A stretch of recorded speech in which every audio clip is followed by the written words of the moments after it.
Assalamualaikum warahmatullahi wabarakatuh. Alhamdulillah, alhamdulillahillazi ja'ala ummatana ummatal islami akhir ummah wa ba'atha lana rasulan yatlu alaina ayatihi wa yuzakkina wa yu'allimuna alkitaba wal hikmah.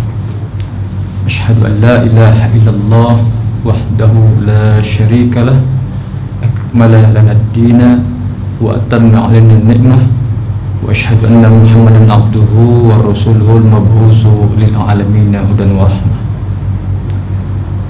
Allahumma shalli wa sallim ala Muhammadin wa ala alihi wa ashabihi wa man tabi'ahum bi ihsanin ila yaumiddin. Amma ba'du.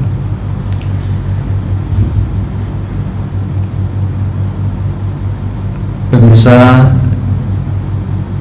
Tafidu TV yang dimuliakan dan dirahmati Allah, pertama bersyukur kita kepada Allah dengan mengucapkan alhamdulillahirabbil alamin atas segala limpahan rahmat dan karunia yang Allah berikan kepada kita bersama. Kemudian salawat dan salam kita aturkan kepada Rasulullah Muhammad SAW beserta keluarganya, para sahabat-sahabatnya, dan sekaligus kepada seluruh pengikutnya hingga yaumil qiyamah. Pemirsa yang dimuliakan dan dirahmati Allah, di saat sekarang ini, di era telekomunikasi, di era keterbukaan, ya, ada juga yang menyebutnya sekarang ini adalah zaman fitnah. Apapun alasannya, yang terpenting saat ini adalah bagaimana sikap kita sebagai seorang muslim, sebagai orang tua, sebagai tokoh masyarakat, sebagai alim ulama dan seterusnya. Bagaimana sikap kita saat ini adalah untuk bersama-sama membentengi, menjaga akidah umat Islam dari berbagai macam bentuk faham-faham, penyimpangan-penyimpangan,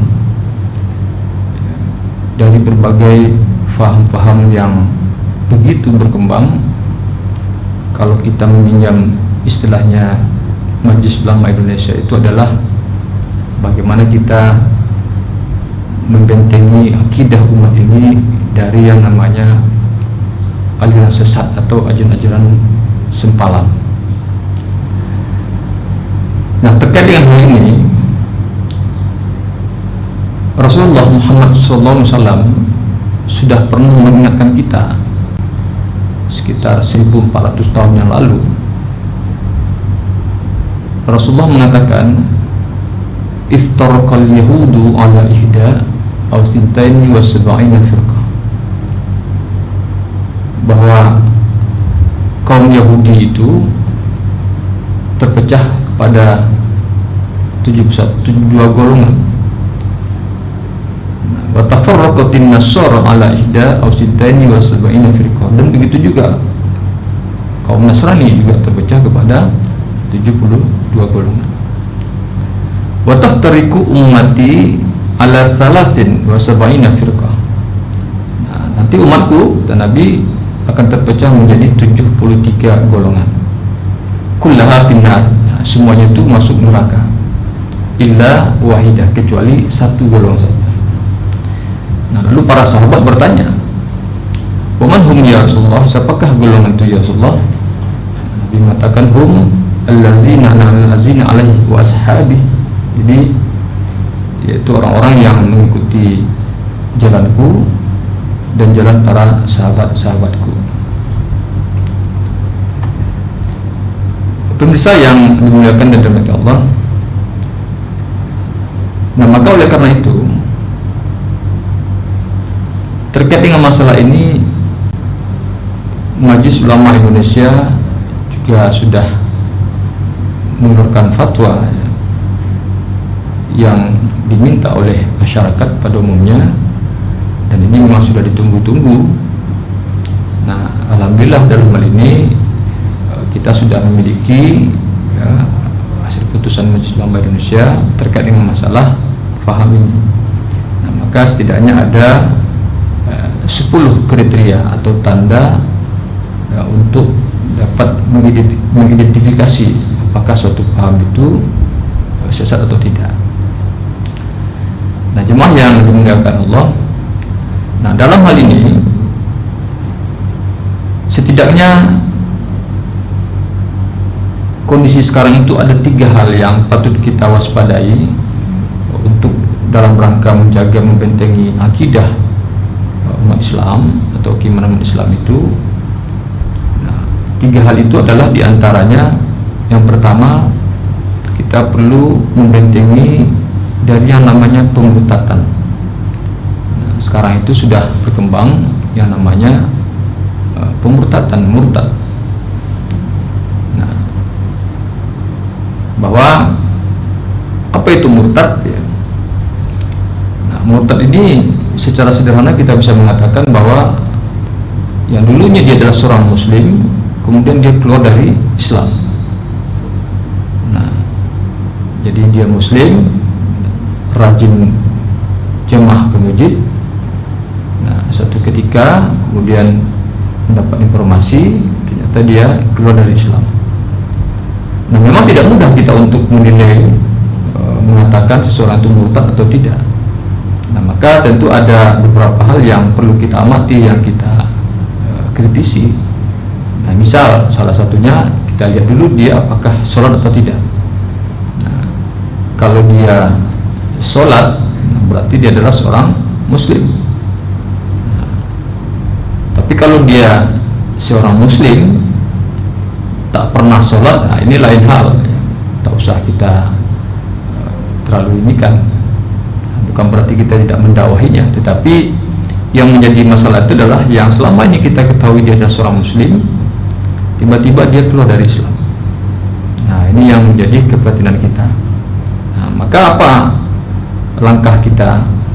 Nah, langkah kita yang dapat kita lakukan adalah ya, kita ya, ajak dialog. Kita lakukan dialog, kita bisa tanyakan mengapa hal itu bisa terjadi, apa alasannya gitu, sehingga dia harus murtad. Nah, kalau perlu kita bawa ya, para ustadz, para kiai, para ulama yang bisa mendampingi ya, untuk menjelaskan itu.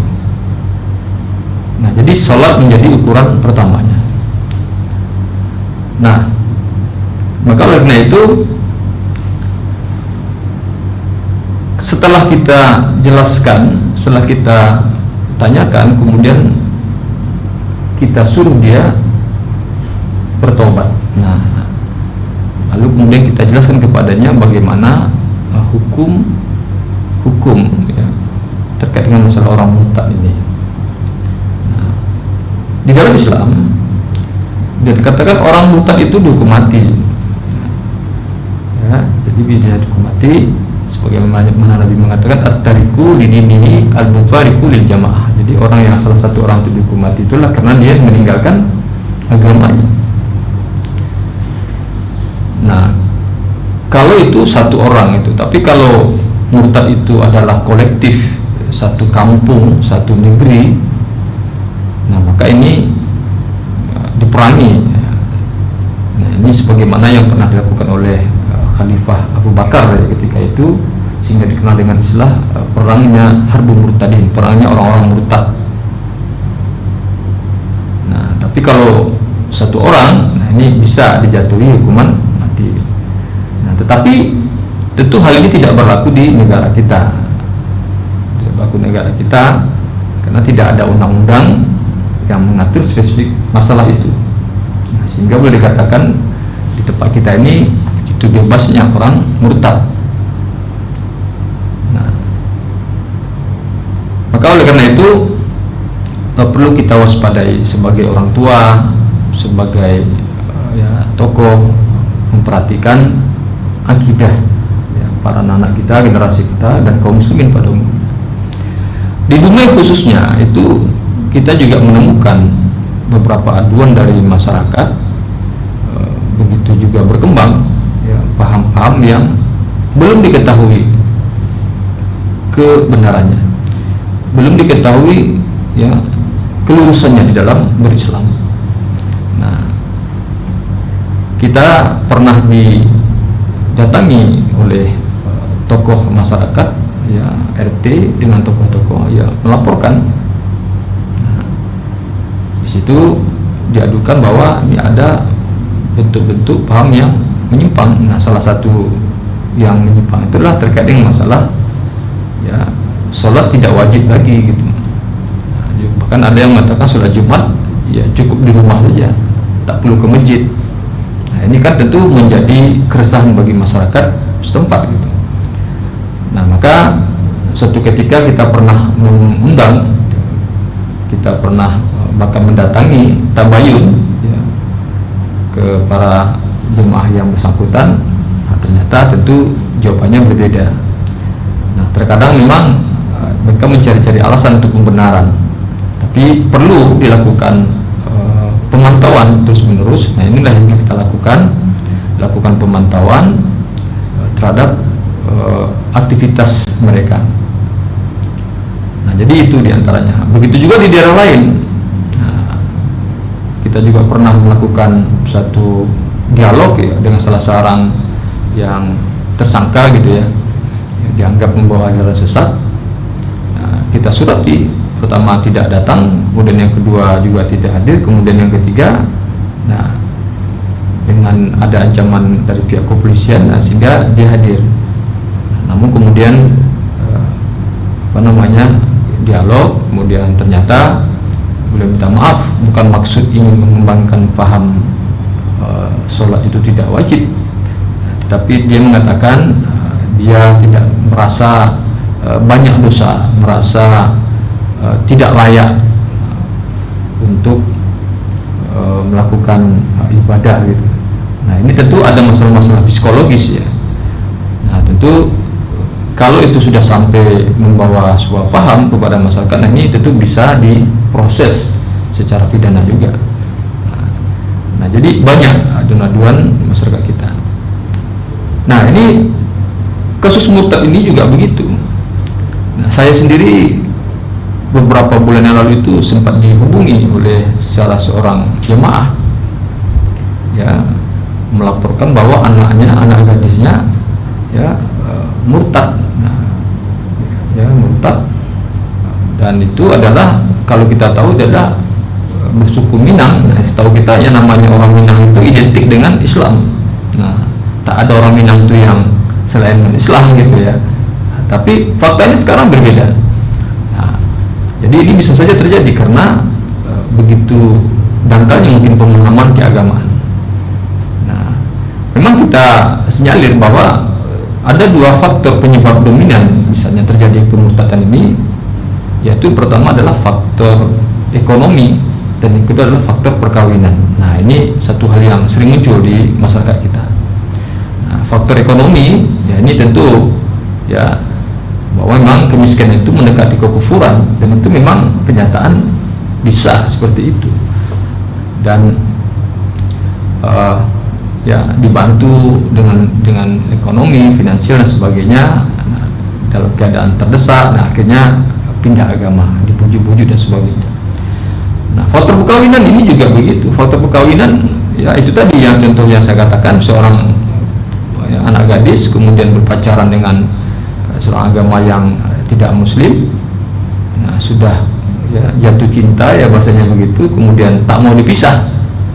Nah, tak mau dipisah, apalagi kalau laki-lakinya itu ganteng ya, kaya ya, kemudian punya jabatan. Nah, kemudian dia jatuh cinta, gimana memisahkannya? Sulit gitu.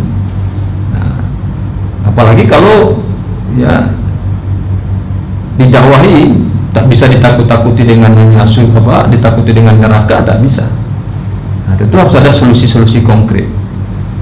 Maka oleh karena itu ada beberapa aktivitas di kalangan para aktivis-aktivis anak muda-muda Islam itu yang mencoba menjadi membentengi ya, bahkan menawarkan diri, kalau begitu ya dengan saya saja gitu misalnya kan. Nah, ya tak kalah ganteng, tak kalah kaya. Nah, mungkin kalau itu tawarannya mungkin bisa berubah pikiran dia. Tapi kalau yang mengajaknya itulah hanya ditakut-takuti dengan neraka, ya tak bisa. Nah, ini secara psikologis sulit. Maka inilah tantangan kita. Makanya kita perlu betul memperhatikan atau keagamaan anak kita. Nah, diberikan, tanamkan akidah yang kuat supaya dia tidak goyah, ya bisa dibujuk dengan lain-lain. Nah ini. Nah, di Indonesia ini ada memang beberapa daerah itu yang anti dengan murtad. Nah, kita lihat misalnya di Sumatera Barat, ya. Nah, kalau di Madura itu juga begitu. Nah, di Sumatera Barat itu ketika seorang ada salah satu keluarga murtad, nah maka dia bisa dibuang secara adat. Nah, tidak boleh diusir. Nah, dibuang secara adat itu bisa saja. Nah, misalnya ya, kalau dia ada acara lalu kita diundang, nah maka masyarakat beramai-ramai tak datang. Atau sebaliknya ketika kita mengadakan acara dan dia tak boleh diundang, nah biasanya ini adalah sanksi sosial. Nah, lama-lama dia merasa tak betah, akhirnya dia tinggalkan kampung. Ini kalau di Sumatera Barat. Nah, tapi tentu tidak terjadi di daerah-daerah lain gitu. Nah, apalagi di Jakarta. Nah, ini sekarang di Jakarta itu juga banyak ada asosiasi ya orang Minang, ya Kristen, orang Minang non Islam, banyak sekarang asosiasinya. Nah, ini fakta kenyataan. Nah ini maka perlu kita waspadai tentang perkembangannya pemurtadan ini. Nah seiring memang juga banyak mualaf, ya, juga banyak mualaf yang berpindah kepada Islam. Nah ini yang pertama, maka kita harus menjaga akidah kita umat Islam dari yang namanya pemurtadan. Kemudian yang kedua, yang tak kalah penting itu adalah menjaga ya akidah umat Islam itu dari yang namanya sekarang disebut dengan istilah liberalisme agama. Nah, ini sekarang muncul liberalisme agama. Jadi apa namanya, liberalisme agama ini ada bermacam-macam. Nah, ya setidaknya bisa dikelompokkan kepada 3 kelompok. Nah yang pertama adalah liberalisme agama itu disebut dengan istilah sinkretisisme agama. Jadi sinkretis, ya sinkretis itu artinya ya dia juga melaksanakan sholat, ya. Kemudian agama lain juga dilaksanakan, agama lain juga dipraktekkan. Nah, jadi perdukunan juga rajin, kira gitu. Jadi sinkretis ini adalah yang awalnya dari bisa berbentuk primitif, ya berbentuk, kemudian berubah kepada menjadi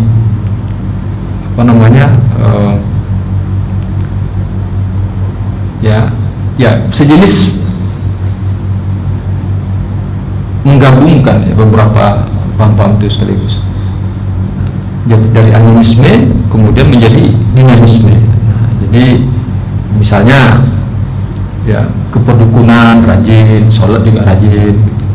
Nah, kita dulu ingat di rumah ini ada ya tradisi musim batu aki. Nah, batu aki itu kalau hanya untuk perhiasan tak ada masalah. Tapi kalau menganggap dalam batu aki itu ada kekuatan supranatural, nah ini sudah masuk sinkretisme tadi itu.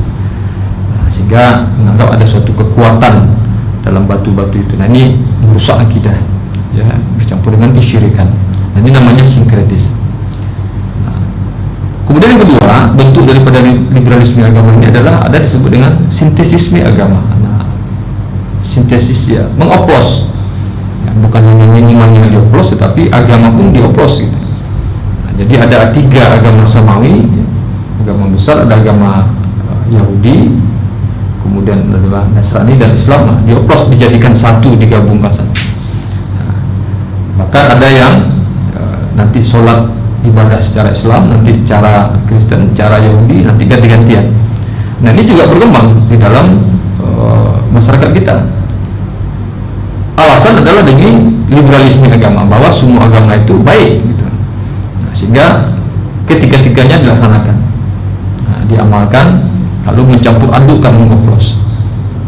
Nah inilah yang dulu pernah yang pernah terjadi lebih kurang tahun 2007 ya, bahwa ketika itu ada namanya suatu paham disebut dengan siapa ya ketika itu, ada Muhammad Shadiq ya.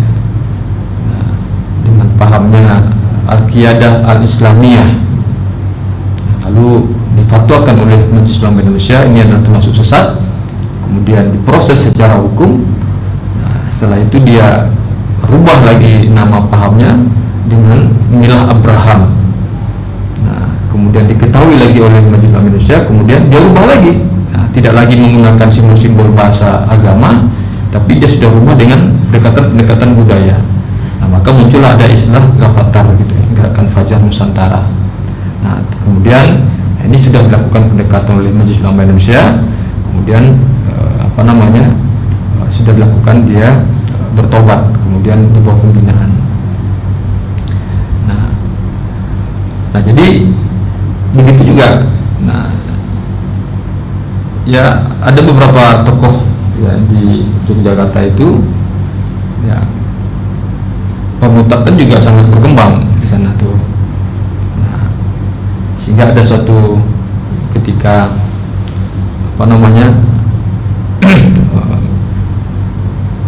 ketika ada gunung berapi, ya, kemudian di situ banyak terjadi musibah, ya, merusak tanaman semacam.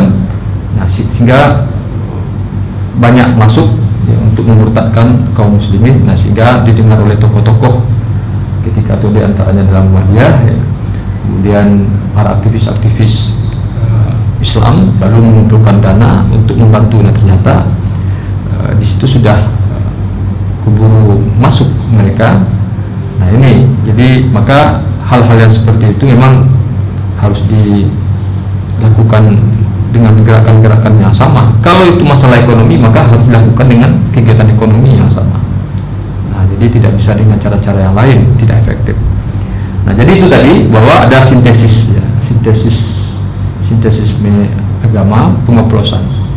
Kemudian yang ketiga, bentuk daripada liberalisme agama ini adalah apa yang disebut dengan istilah relativisme agama. Nah, ini yang sekarang sudah mulai masuk mempengaruhi para pemikir-pemikir intelektual kita, mahasiswa kita, anak-anak muda yang menyenangi pemikiran-pemikiran seperti ini, bahwa sesuatu itu, kebenaran itu adalah relatif. Nah, semua agama itu adalah sama, semuanya sama-sama masuk surga, sama-sama menuju surga Allah. Hanya cara dan tempatnya saja yang berbeda, hanya cara bentuknya saja yang berbeda-beda, penyebutannya juga berbeda-beda, tapi tujuannya sama. Nah, ini ya, relativisme agama, bahwa seolah semua agama itu adalah benar. Nah, semuanya pasti akan masuk surga. Nah, kalau seperti ini pemahamannya, tentu ini tidak tepat, bahkan salah ya, bukan tidak tepat, tapi memang ya satu yang keliru. Tidak mungkin semua agama itu sama. Nah, jadi bisa dikatakan ketika seseorang itu mengatakan semua agama sama, maka ketika itu juga sesungguhnya dia sudah tidak beragama. Nah, jadi itu yang penting kita tekankan. Kemudian yang ketiga, tadi adalah kita mencegah dari pemurtatan. Yang kedua dari liberalisme agama. Liberalisme agama ini ada 3 model. Dan yang ketiga adalah kita perlu menjaga akidah umat Islam atau anak-anak kita dari yang namanya pendangkalan agama. Nah, pendangkalan agama itu artinya minim pengetahuan dan pemahaman agamanya. Nah, secara akademik bagus, tetapi agamanya sangat dangkal, sehingga mudah ya dimasuki oleh pemikiran-pemikiran atau paham-paham yang menyesatkan. Nah, oleh karena itu ya kita perlu mencarikan pendidikan buat anak-anak kita, generasi kita, pendidikan yang baik dan bagus, nah, terutama pendidikan agamanya, dalam rangka menjaga akidahnya itu. Nah, bisa saja pendangkalan agama ini bisa melalui banyak cara, bisa melalui media, ya, TV sekarang. Sekarang ada namanya HP, Android dan sebagainya yang dapat melalaikan mereka. Nah, sekarang kita lihat anak-anak sekarang ini ya dengan menggunakan HP ya, bisa dari pagi sampai sore tak keluar dari kamarnya. Jadi dulu rajin ke TPA, sekarang tak mau lagi. Dulu dulu rajin ke masjid, sekarang tak mau lagi karena sibuk dengan gamenya, sibuk dengan ya Androidnya. Nah ini salah satu contoh, ini juga bentuk daripada pendangkalan agama, tidak bijak memakai media sosial. Nah kemudian juga bisa dengan melalui lembaga-lembaga pendidikan. Nah, bisa saja lembaga pendidikan. Nah, pendidikan agama ditiadakan atau diberikan sesuatu hal yang dikemas dengan tidak yang menarik, jam yang tidak tepat gitu. Ketika anak-anak belajar agama kemudian diberikan ya gurunya yang tua gitu, sehingga anak-anaknya tak suka, kemudian diberi jam yang sudah ya melelahkan, jam-jam siang gitu. Nah jadi nanti anak-anaknya itu tidak suka dengan gurunya, ya, kemudian tak suka dengan jam pelajarannya. Nah lama-lama tidak suka dengan pelajarannya. Nah, sehingga kalau belajar agama, wah, mereka sudah tidak suka gitu. Nah ini contoh, sehingga generasi ke depan akan menjadi lemah keimanannya. Nah, maka oleh karena itu kita perlu masuk. Nah setidaknya 3 hal ini. Nah sekarang yang berkembang, yang kita amati di masyarakat kita, yang pertama adalah pemurtatan, yang kedua adalah liberalisme agama, dan yang ketiga adalah pendangkalan agama. Nah, kita butuh generasi-generasi yang ya baik secara, saya mengatakan ya, mengutip ada beberapa para tokoh itu mengatakan ilmu itu bisa dibagi 3 ya, namanya ilmu syar'i, ilmu profesi, dan ilmu pengetahuan. Nah, ilmu syar'i itu adalah ilmu tentang syariat, ilmu tentang agama, ya, ibadahnya, akhlaknya, perilakunya pada orang tua, pada guru dan sebagainya. Namanya ilmu syar'i. Nah, ini harus yang utama dulu yang ditanamkan kepada anak kita sejak dini. Nah setelah ilmu syar'i ini kokoh, ya baik gitu, maka baru dia akan masuk kepada ilmu profesi. Nah, silakan bercita-cita ingin menjadi seorang dokter gitu ya, tapi dokter yang sudah syar'i. Nah, menjadi seorang advokat, menjadi advokat yang syar'i, ya, yang kuat agamanya, baik akhlaknya, taat ibadahnya. Menjadi seorang akuntan, menjadi seorang akuntan yang syar'i. Nah, kita balik, selama ini kita dahulukan yang profesi, ilmu agamanya ditinggalkan. Nah, terbalik kita selaku orang tua kadang-kadang memasukkan anak kita sekolah, bimbel, privat dan sebagainya dengan biaya mahal, kita tak pernah hiraukan. Tapi ketika diadakan tentang ilmu agama, ya, kita sangat pelit. Nah ini fenomenanya. Kalau karena itu perlu kita rubah mindset cara berpikir kita. Nah yang ketiga adalah ilmu ragawi. Nah bahwa anak-anak kita saat ini butuh dan penting, kalau perlu kita latih mereka bela diri. Nah, ya karate, taekwondo, ya pencaksilat dan sebagainya.